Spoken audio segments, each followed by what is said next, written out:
My dad gave the family company to my golden boy brother and called me just labor. I resigned quietly. Weeks later, their biggest client offered me a director position. When the family business lost that contract, they called me begging for help. Hey Reddit! My family business always acted like my brother was the crown prince, and I was the guy who carried his throne. So I finally said nah, not doing that forever, and built something better for myself. But of course, they weren't done trying to pull me back. Before we get there, let me start from the beginning. Name's Dylan Pierce, 29, specialized field tech for my family's company. I work on heavy industrial machines, the kind where small misalignments cause big problems. And when I say family, I mean my parents and my older brother Grant, who somehow got crowned the future emperor of the place before he could even grow a full beard. I'm the guy who actually knows how to run the equipment, fix the machines, handle the on-site messes, and keep clients from calling in a panic. Grant's job is mostly pretending he invented business strategy while hiding behind a computer screen. Anyway, our shop's been around forever. My dad, Howard, started it before I was born, and he acts like the walls should bow whenever Grant walks by, because he has a degree. Meanwhile, I'm the one out there every day doing the part nobody else wants to learn. It's specialized work, hands-on, precision stuff that most people mess up even after months of training. But sure, Grant's the genius. So on this particular morning, I was wrapping up a big project for our biggest client. One of those jobs where if you don't know exactly what you're doing, you can wreck a pile of equipment and a month's worth of scheduling. But for me, it's just another Tuesday. Logan Brooks, the rep for the client, was standing there, watching as I nudged the alignment back where it should be and reset the sensor. When the machine came up smooth, no shutter, no warning lights, Logan finally exhaled. "Man, Dylan, thank you," he said, shaking his head. "I swear, every time this thing glitches, I just hope you're the one who shows up." I shrugged. "Yeah, well, I like when things work instead of exploding. Keeps the day simple." He laughed, relieved. You could tell he appreciated that someone actually knew what they were doing. I packed up my tools, thinking for once the day might end without the usual nonsense. And then, right on schedule, Grant Pierce strolls in. Perfect timing, meaning everything difficult was already done. He walks like he's arriving for a Nobel Prize ceremony, not a job site he's never touched. "Excellent," he said, clapping his hands once. "My team executed my plan perfectly, exactly the outcome we projected." I just stared at him, because I didn't remember any plan except me fixing everything myself while he was probably indoors color-coding email folders. Logan looked over at him with this confused half-smile, like he was trying to place whether Grant was joking or just whatever he is. But Logan's professional, so he just nodded politely. Grant kept going, throwing out big words like he swallowed a thesaurus over breakfast. "This is what streamlined coordination looks like. I'll relay the success metrics to upper management." Upper management. It's a family business. Upper management is literally our parents eating lunch at the same desk. I stayed quiet, leaning on my toolbox, watching my brother act like he masterminded something he couldn't physically perform, even with a printed instruction manual and subtitles. My favorite part was when he gestured at the equipment like he actually knew what half those parts did. When Logan turned back to me, his expression said everything. Confusion, embarrassment, a tiny bit of pity. But he didn't call Grant out. He's too respectful for that kind of drama. Grant eventually wandered off, probably to go tell our dad how his plan saved the day. I just sighed and wiped down the tools. "Does he always do that?" Logan asked quietly once Grant was out of earshot. "Only when he's awake," I said. "He can't lift a toolbox, but he's great at lifting credit. Real talent." Logan cracked up, but you could see him mentally filing the moment away. People notice more than you think. As I loaded up the truck, I caught myself thinking about how many times this same song and dance had played out over the years. I do the work, Grant takes the spotlight, and my parents nod along like he's some prodigy guiding the company through economic storms with the power of his vocabulary. I could feel something tightening in my chest. Not emotional, just that fed-up sense when you realize everyone around you is committed to pretending the sky is green. And I knew the conversation about the business's future was coming soon. It was like this heavy cloud hanging right above the shop. And no matter how many jobs I crushed or clients I kept loyal, I already knew how it was going to go. This chapter of my life was starting to feel worn out. And I was starting to wonder how much longer I'd let them keep me invisible. A couple days after the big job, my dad Howard tells me he wants to talk about the future. When he says that, it usually means I'm about to hear a speech, not have a conversation. We sit in the office, me in the cheap folding chair, him and Marianne in the nice ones. Perfect setup already. Howard clears his throat like he's about to read a proclamation. "Dylan, your brother Grant will be taking over the business when I retire. No build-up, no discussion, just straight to it. Grant is sitting on the side, pretending he wasn't waiting for this moment since birth. He's leaning back, smirking like someone just announced he won an award he campaigned for behind the scenes. Howard keeps going. It makes sense. He's the oldest. He has the degree. He understands the structure and long-term viability of the company. Translation. He likes clipboards and big words. Marianne jumps in with the supportive wife voice she uses whenever she wants to shut down any disagreement without sounding mean. Your father has thought about this a long time, she says. This is the logical choice. Grant adds, it's really about strategy. You know, leading the company into the next phase. He says this with the confidence of someone who would forget which wrench to hand me if I asked. I let them talk. Once they finish congratulating themselves, I speak. I'm not asking to be the boss, I say. I'm asking for a stake, some ownership, a say in how things move forward. I'm the one out in the field keeping the work alive. You know that. Grant gives a fake sympathetic nod, like he's comforting a toddler. Dylan, you're great at the physical side, but ownership requires a different skill set. It's not personal. It's literally personal, I say. This is a family business. Howard leans forward. Your role is valuable, but Grant has the qualities needed to run things long term. You'll still have a job here. And after I'm gone, you'll get your share of money. You don't need to worry. That line hits me louder than anything else. After he's gone? So my entire future is basically, wait until your dad dies. Good to know. I keep my voice steady. So I'm not family enough for ownership, but I'm family enough to be told to be grateful? Howard frowns like I'm being unreasonable. Don't twist my words. I'm doing what's best for the business. You're overreacting, and that's when it clicks. They don't see me as someone who helped build this place. They see me as the guy who does the work they don't want to do. A pair of hands, not a partner. Grant finishes things off with one more arrogant line. You'll still be part of the team, Dylan, just in the right capacity. Right capacity, meaning the one that keeps him comfortable. I stand up. Then I guess I know where I stand. Tucker, Howard says something about keeping things professional, but I stop listening. They made the decision long before this meeting. I was just there to be informed like an employee getting a schedule update. A few hours later, when I'm heading to my truck, Marianne walks out of the building like she'd been waiting for her moment. Dylan, honey, can we talk? I brace myself. Moms don't call you honey, unless they're about to adjust your attitude. She steps closer, all gentle tone. I know today was hard. I want to understand what you're feeling. I nod, because sure, let's see where this goes. She sighs softly, hand on my arm. I think you're taking this too personally. Your father knows what he's doing. He's planning for everyone's best interest. There it is. Not even 2 sentences in, and I'm already the unreasonable one. I'm not taking it personally, I say. I just want to be valued the same way you value Grant. Her expression shifts into that calm but cutting mode she uses when she wants to set me straight. You're being dramatic. Your brother has qualities you don't, and that's okay. You should focus on your strengths and stop making this hard for us. For us. Not for you. Not for the business. For them.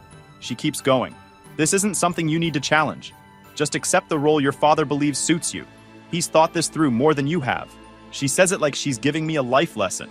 Like she's the wise guide in a movie. Except everything coming out of her mouth is dismissive in a soft wrapper. I let her finish. I don't interrupt. I don't argue. When she pauses, expecting some grateful reply, I just say, got it. She smiles like she fixed me. Good. I knew you'd understand. She walks away satisfied, and I stand there realizing this wasn't a conversation. It was damage control. Not for my sake, for theirs. They weren't listening. They weren't considering anything. They were managing me, filing me back into the box labeled, does the work, doesn't question decisions. And that's when the last bit of patience I had for the whole situation finally burned out. After the talk with my parents, something in me switched off. Not dramatic, just final. I walked into the shop the next morning, went straight to my dad's office, and handed him my 2 weeks' notice. I'm old school about paperwork. I keep hard copies of everything I sign, tucked in a battered folder behind the truck seat. No speech, no emotion, just, here, my last day will be this date. Howard looked up from his computer like I'd interrupted a historic negotiation instead of a crossword puzzle. 2 weeks? He said, eyebrows raised. You sure about this? Pretty sure, I said. He leaned back, acting thoughtful. Well, if this is about money, I can give you a small raise. A modest one. You've earned that. The number he offered was so low it almost made me laugh. It wasn't a raise. It was spare change with a bow on it. I'm good, I said. My decision's made. He shrugged like losing me was equivalent to losing a paperclip. All right, we'll manage. Yeah, I bet. Yeah. Word got to Grant within minutes, because he appeared in the doorway acting like someone had invited him to celebrate. So you're leaving, he said, arms crossed, smug in full force. Didn't see that coming. He absolutely saw that coming. I nodded. Yep. He clicked his tongue. Hope you've got a plan. The field isn't exactly overflowing with opportunities for your type of work. My type, I repeated. Right. He smirked, enjoying himself. Well, I'll take over the field operations until we find someone else. Shouldn't be too hard. I didn't bother responding. Grant taking over the field was like a cat taking over air traffic control. Then the games started. By lunch, I got a new schedule notification, courtesy of Grant, filled with nothing but pointless side jobs. Stuff nobody cares about. Stuff that doesn't matter. Stuff he normally pawns off on random temp workers. I noticed one glaring thing. None of my remaining assignments included Logan's site, which was funny because I'd been the lead on that account for years. I walked past Grant's desk on my way out. He pretended not to see me, tapping dramatically on his keyboard like he was managing a global crisis. The next day, same thing. Another schedule update. More busy work. More filler jobs. More attempts to keep me occupied in places where no one important would see me.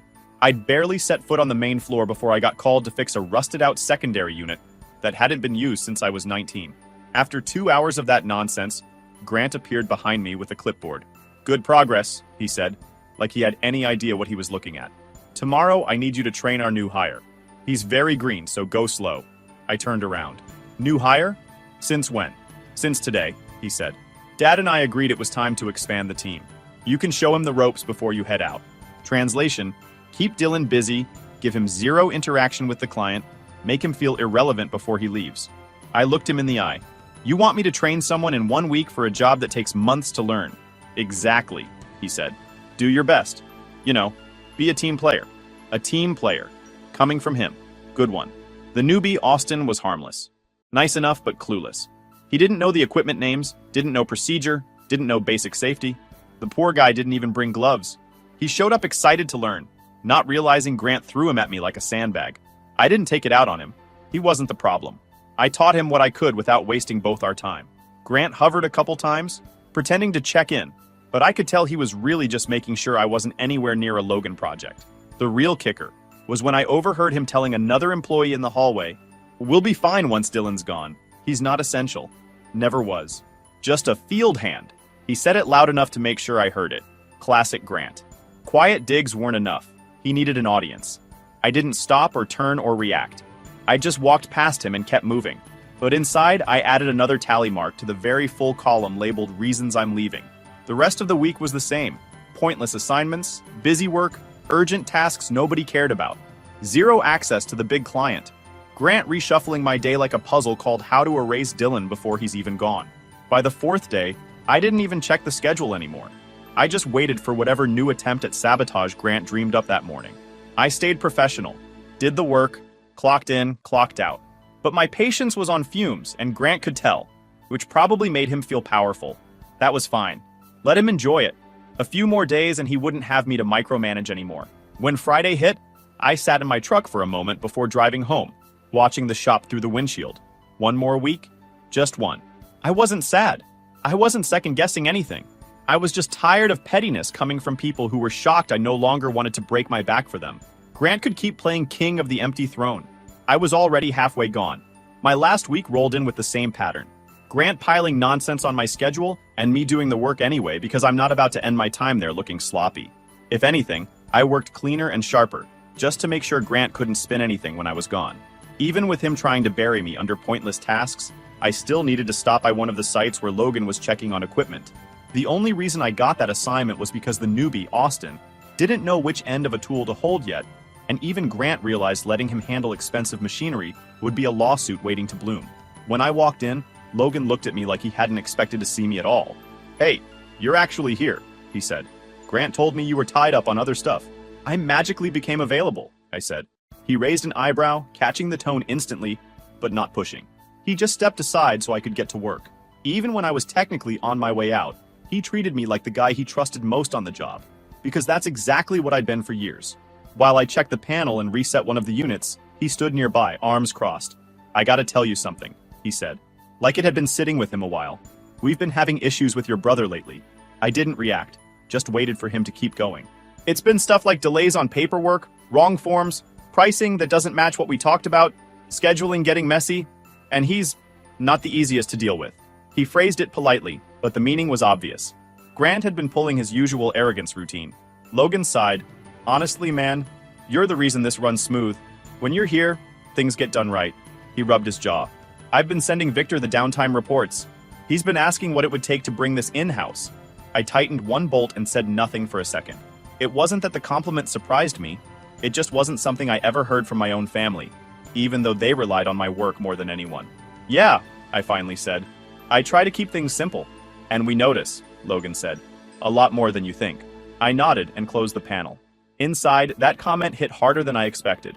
Not emotional, just confirming what I'd known for years. I was the one holding the fieldwork together. Everyone saw it except the people who should have valued it most. Later that afternoon, I stopped by the shop to drop off a form. As I walked past the office hallway, Grant's voice echoed from inside one of the rooms.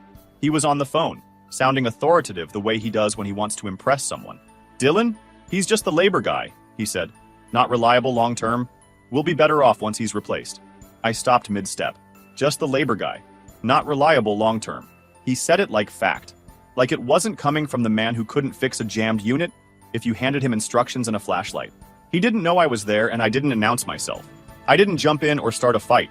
I just stood there for a moment, taking it in, letting it confirm what I already understood. That was who Grant was. Strip away the polished vocabulary, the leadership tone, the fake confidence. He needed me gone so he could pretend he was capable. I walked away without making a sound. When I stepped outside, I checked my phone and saw a forwarded message from another employee. It was a copy of a note Grant sent to a vendor.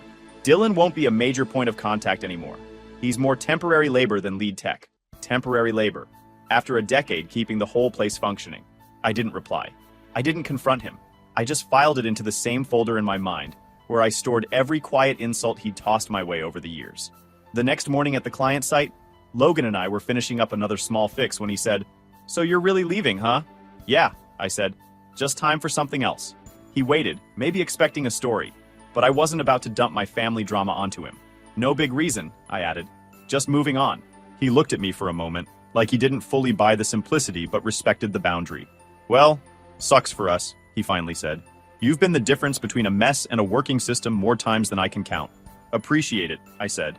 He didn't say anything else right away, just stood there with this thoughtful look, like gears were turning somewhere behind his eyes. Not in a dramatic way, just the expression of a guy putting together pieces he'd been noticing for a while. I wiped my hands on a rag, packed the tools, and headed out. As I walked toward my truck, I could feel it. The client side was paying attention more than my family ever did. They saw who did the work. They saw who kept things running. They saw who was actually worth something. And it was clear they weren't just going to shrug and say, "Good luck out there." There was something building, something shifting. I just didn't know yet how big. 2 days before my last shift, I got assigned to one more visit at the client's main facility. Probably another keep Dylan busy move from Grant. But joke's on him. This was one place he actually needed me, because nobody else on our team could fix half the stuff in that building without calling me every 10 minutes. I walked in, toolbox in hand, expecting to see Logan waiting like usual. Instead, standing beside him was Victor Hale, his boss. Victor's the kind of guy who doesn't waste motion or words. Calm face, sharp eyes, pressed shirt even on dusty sites. He nodded once when I approached. "Dylan," he said. "Good timing." Logan gave me a little smile that told me this wasn't a normal visit. Something was brewing. Victor didn't start with small talk. "We've been having issues with this unit," he said, pointing to one of the high-end machines. "Walk me through what's going wrong." No greeting, no warm-up. Straight to the exam. Fine by me. I crouched down and opened the panel. "This model overheats when the alignment drifts even a little," I said. "And whoever last worked on it, probably someone trying to impress my brother, tightened the housing wrong." I tapped the misaligned bracket. "This causes the internal sensor to read false pressure spikes." Victor watched without reacting, hands in pockets. Logan stood behind him like a referee trying not to influence the match. I loosened the housing, realigned the bracket, tightened it fast and clean. There, sensor should read accurate now. If it doesn't, I'll recalibrate, but 9 times out of 10 this is the reason. And I hit the power. The machine hummed to life perfectly. Victor glanced at Logan. Logan nodded like, "See? This is what I was talking about." As I closed the panel, I added, "If Grant sent someone else for this, You'd probably have a 2-hour delay and an invoice blaming the manufacturer. So congratulations. You got the upgraded service package today. Logan snorted. Victor actually cracked a small smile. Not big, but enough to say he appreciated someone who didn't dance around the truth. He stepped closer. You know your work, he said simply. That's the idea, I replied. Victor didn't rush. He let the moment settle like he wanted to be absolutely certain before he spoke again. Then, what would it take for you to run this in-house for us? No fluff, no flattery, just straight to the point. I wiped my hands on a rag. Depends what you're offering. Victor raised an eyebrow. Before I offer anything, I want your number. Your conditions. Most people would freeze at that question. Start stuttering or lowball themselves. I didn't. I'd been undervalued for years. I knew exactly what I was worth, so I listed it clean. I'd want a 3-year contract, locked pay. I want to choose the equipment because I'm not using trash. I want 2 people under me that I hire myself. And if I'm running this department, I want the title and the responsibility, not a pretend one. Victor studied me. And salary? I told him the number. Not exaggerated, not timid, just honest value. Logan's eyes widened slightly, but in the good way, that he actually said it way. Victor didn't blink. He nodded, impressed. Reasonable. More reasonable than I expected, actually. He glanced at the line humming. Every hour that line stalls, we burn 6 figures. I have a standing budget to fix that. HR will paper the details. I want to know if you want the chair. I'm not trying to be a billionaire, I said. Just match the work. He crossed his arms. Fair enough. Here's what I can offer you. Then, he laid it out. A 3-year contract. Pay well above the industry high end. Full benefits. An office equipment budget under my control. 2 hires of my choosing, straight reporting line to him, no middle nonsense. It wasn't a job offer. It was a full blueprint for my own department. Logan looked excited, like he'd been waiting for this. Victor looked like a man who'd already decided but wanted to give me space to think. I took a breath. Not because I was overwhelmed, but because I wanted to answer the right way. I'll think about it, I said. Victor nodded once. Good. I don't want desperation. I want clarity. He wasn't testing me anymore. He was respecting me. We shook hands. Not over the deal, over the understanding that a deal could happen. As I walked out to my truck afterward, toolbox swinging at my side, I didn't feel shocked or confused. Just steady. I had options now. Real ones. Ones I earned. And even though I said I'd think about it, the truth was already settled in my chest. Yeah, I was taking it. I figured if I was going to take the job with Victor, I'd tell my family before anything was official. Not because they deserved the heads up, but because I'm not sneaky. I wanted it done clean, face to face. I picked the next morning to break the news. But the night before, Howard pulled me aside like he'd been waiting for his window. I was walking through the shop, grabbing a tool case when he called out, "Dylan, got a minute?" His tone wasn't the usual clipped business-first tone. It was soft, careful, like he suddenly remembered how to sound like a dad. I turned. What's up? He stepped closer, folding his arms like he was about to deliver wisdom. I know things have been tense, but you need to understand something. He paused, giving the speech some dramatic weight. Family comes first. There it was. Not an apology. A command wrapped in sentiment. I didn't answer, so he kept going. You have to remember who gave you a job, who trained you, who made sure you always had a place here. His expression hardened. Your brother needs you. This business needs you. Don't forget that because you're upset. I stood there, letting him talk, catching every line for what it was. Guilt, not understanding. Expectation, not respect. Control dressed up as care. Nothing changed. Not an inch. No acknowledgement of what I'd built. No ownership of how they dismissed me. Just I owe them indefinitely. Because family. Anything else? I asked when he finally stopped. Howard blinked, thrown by my tone. No. I just wanted to say that before you do anything foolish. Right, I said. Good to know. I walked away before he could say more. Whatever I had left of maybe they'll understand evaporated right there on the concrete. The next morning, I went into the office early. Howard, Marianne, and Grant were already gathered, like someone sounded the family meeting alarm. Good. Saved me time. I'm taking another job, I said. Direct. No room for misinterpretation. I've got an offer from the Brooks account. I'm accepting it. The reaction was instant. Howard's face went red. Absolutely not. Marianne gasped like I'd announced I was joining a biker gang. Dylan, you can't do that. After everything we've done for you?